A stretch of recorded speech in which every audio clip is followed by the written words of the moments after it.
உமக்கு நன்றி ராஜா.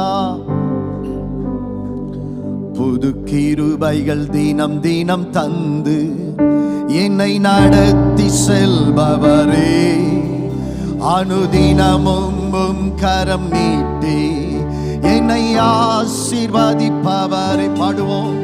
புது கிருபைகள் தினம் தினம் தந்து என்னை நடத்தி செல்பவரே, அனுதினமும் கரம் நீட்டி என்னை ஆசீர்வதிப்பவரே,